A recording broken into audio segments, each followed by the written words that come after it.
So the Chef's Manifesto was established not too long before or after we kind of connected, but it came out of this conversation which was looking at the Sustainable Development Goals and saying, how do we look at the conversation around food, agriculture, nutrition, and encourage greater engagement? And what we realized was that often that conversation was being had by people that weren't necessarily involved day to day in food. And people like chefs and farmers were on the edges of that conversation. And so particularly with chefs who have such a key part in our world today in terms of media, in terms of conversations around nutrition, it feels like every time you turn, someone's asking, how a chef to help solve some sort of problem around what we eat and how you get your kids to eat and how we affect climate change. Everything now seems to be kind of coming back to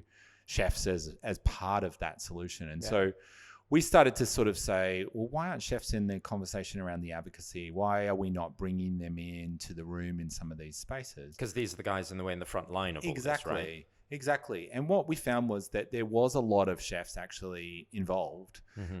They were in a lot of the conversations, but they were talking particularly from very specific issues. So you'd have people talking on food waste in a particular part of the world, or on sustainability in a particular part of the world, or on water in a particular part of the world, or nutrition. So what you would find is there was very much, and they would also then be divided by chefs working in food development, research, fine dining, corporate catering, all these different elements. And so you found that it was very divided. There was lots of people working on sustainability, a lot of action happening, but that conversation didn't necessarily reach the global conversation because it wasn't unified. Maybe there was no way, there was no narrative. So what we found was, how do we create some sort of common narrative?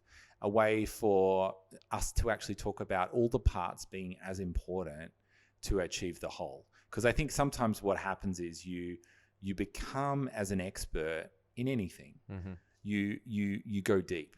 And so you become an expert. So you might be a particular type of chef. You become very good at a particular thing. You become passionate about that issue, those stories. And that's what you come to represent. That's what is reflected in your food, in your restaurant, in your, And that's the same in our research, in our universities, in all kinds of stuff. Sure. But what we find is when you look at the Sustainable Development Agenda, there is a connection between the different depths. So you've got to have a collaboration, because people don't work in isolation from one another. Problems aren't in isolation from one another. They're connected. And so you need to find a way to see the relationship.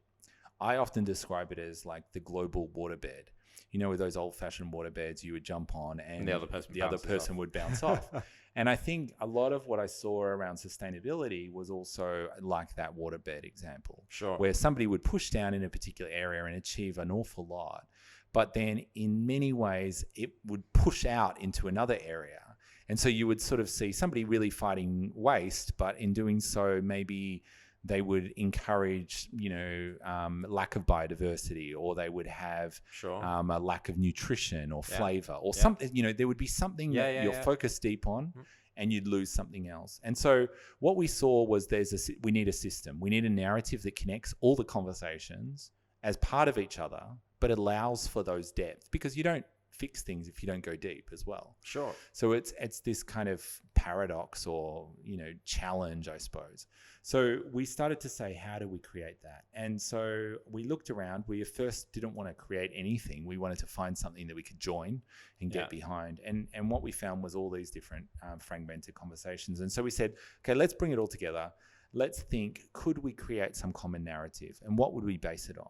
And the problem is, when you start thinking about these kinds of issues, you can go forever. So we said, well, we need a bookend. What's the bookend going to be that we can kind of build off? And so we chose the Sustainable Development Goals, which all the countries of the world with the UN in 2015 signed on to. And they're essentially an agenda of 17 goals that are seen to be very interconnected. That have alongside them a framework, a thinking that ties under each goal into a series of measurements and approaches.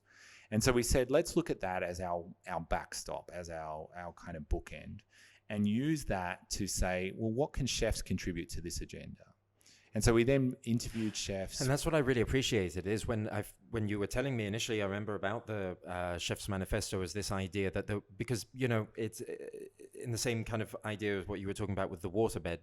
When you talk about sustainability, if you ask 10 people, you'll get like 11 answers, right? And they'll all be completely different. And they'll be focused in different areas. And what I really liked with the Chef's Manifesto is it seemed that everyone in some way could be singing off the same hymn sheet, that all of a sudden it started to kind of give all chefs a kind of baseline as to kind of judge the sustainability as well of their operations and what they're working on? Yeah, so I mean, that's essentially where we ended up with was an eight areas, which was in language that chefs put forward. So it was kind of written by chefs for chefs, and we kind of then under each of those 8 areas created actions that chefs can do in their own kitchen, things they can ask others to do, and how they can advocate. And that creates kind of this framework, which then you can start a conversation. So taking it from really abstract kind of big global goals into what can you actually do as a chef to contribute towards this in your kitchen in a meaningful way, right? Yeah, exactly. I mean, at the moment, there's a lot of the media is filling us with all this conversation about these big problems, which we're not necessarily moving on. And so I think what the Chef's Manifesto does is say, let's take that, you know, the framework for those big problems, but let's put action behind it that comes down to a kitchen and comes down to what we do and the choices we make in our kitchens and how we can contribute to the solutions that ladder back up to that global problem. And so I think that's why the Chef's Manifestos gain the momentum that it has, because people have said, hey, this is a way for us to start to talk, to share, to learn from one another. And in a way done that's looking at this from a global learning, not just from a, North America or Africa or... Well, that's something that really kind of hit me when I came along to one of the Chef Manifesto events was you're not just dealing with chefs or kind of like famous, popular chefs with a big message and big platform who are talking about their beliefs and ideas. You're talking about people who really care about these issues and are working with communities and working with people to really be the change that they want to see, right? And I found that really, really inspiring as well about the type of people who are being kind of attracted to the Chef's Manifesto and this movement, as you say. Yeah, I mean, I think when it comes down to it, we're in a position at the moment where it's an emergency. I mean, the climate emergency has been declared in a number of countries, but the world's in a real point of emergency, and that means we can't afford to just kind of wait for somebody to lead us out of this. We actually need everyone all at once doing their bit. And so to do that, and there's a benefit because you get the learnings of what's happening. You get multiple experiments happening all over the world. Sure. But you also get those combined learnings and that combined action, which can hopefully accelerate some of the change. So where we kind of set up as part of this was, let's make sure we don't just bring one type of chef in. Yeah. Let's bring chefs from all different types. Let's also acknowledge that countries are all very different. They come from very different starting points. Sure. There's culture, there's flavor, there's taste, there's legal environments. There's all kinds of elements, even climate, that affects what food is available and how people eat. And it's the same for chefs. They all are operating in those spaces. So let's bring all of them into a conversation and see where we can find solutions.